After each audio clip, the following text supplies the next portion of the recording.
This is Ulley Country Park, and it is just on the outskirts of Rotherham, which, as you know, has had terrible press in the last few years. There's a lot of downbeat comments and news reports about Rotherham, but actually it's a smashing place with some fantastic people living there. So the friends of Ulley Country Park got in touch with me and asked me, they wanted to make a new performance area, which is in honour of the lady on the left's husband who died, who did a lot of work in the park. 10 years ago there was a flood where the flood sort of breached the bank of the dam and thousands of tons of water were about to flood the M1. They had to close it and all this stuff, and everyone was evacuated. So this is my sketch of the first sketch of the piece of work that I wanted to create, which was inspired by the first people who arrived on site for the scene, and their PTSD that they've still got when they were talking to me, which I will now have after this talk. And so there we've got the colour scheme and the coloured in sketch of the design that I decided to do for Ulley. I'm sure it's slowed down now. Right, anyway, so here we have, this is a CAD drawing of some plates which are going to be cut out in stainless steel, because I do a lot of public art in places where it might get damaged and it has to be really like belt and braces, so the isolated places sometimes, so I like to use really tough materials and I don't want to go back and fix it. So there's the plates that arrived in the studio. It's 4 metres long by 1 metre wide, and yeah, I just started sketching on from the drawing what I'm going to do. But they sent me really shiny steel, so I had to scratch it all before, they just had that in stock and cut it from that, so that's what happened. Sometimes happens. So I wanted to add some stone to it because there's a lot of stone washed up when the bank started to slip away, and it's a Rotherham red, and this is like very similar shale to that. But I did actually use some of the stone from the area as well. So I just basically, like, I had a video but it's not come up, but anyway, they're napping that on the Hammer and Hardy, which I know is very naughty. I'm sorry, Angela. Started to stick the bits of stone on the piece in the places where it was trying to represent that bit of the hill being washed away.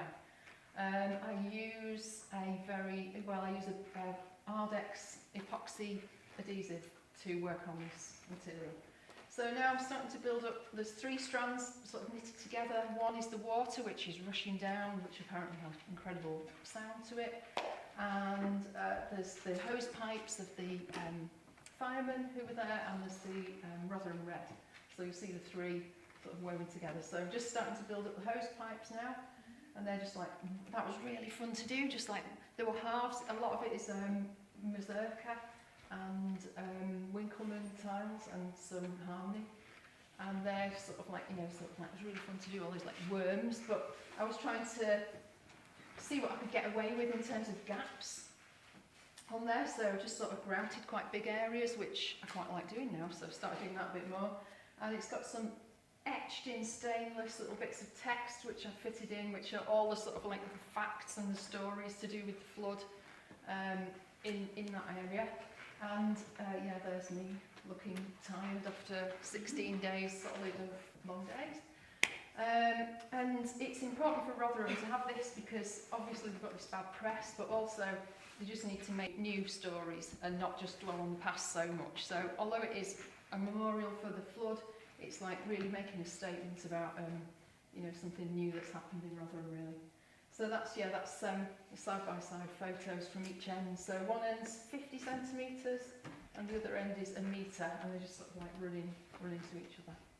The shape of it actually reflects the wall that it's going on, which you'll see in a minute, which is good. So then I did lots of community workshops. There were 14 discs that you can see they've started on the table, and sorry about the boy, he looks very grumpy. He just doesn't like his photo taken. He loved Mosaic, he loved breaking stuff, but he just didn't want to be on the picture.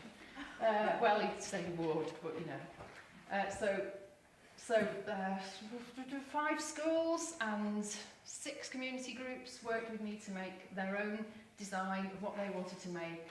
It wasn't a big statement, it was just something to represent them on the site, and they're all installed alongside my piece. There's some children from a special school at the top who made these 3 plaques on the right hand side. Had a lovely day with them and went back and did another project with them because they enjoyed it so much, and for their corridor. And at the bottom, that's the sailing club people, and we're trying to integrate the friends and the sailing club people together because they don't always get on. But anyway, so there's the piece being installed by myself and Darren Richardson on the ladder, who works for famous artist, makes work for him as well.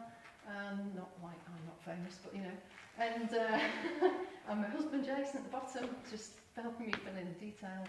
And that's the final piece installed on this very bumpy wall, which is again why it's on stainless steel plate, because there's no way we could have fitted it onto that, and it been safe and what have you, and removable at some point if needed. And then there should be just a few photos of the opening day.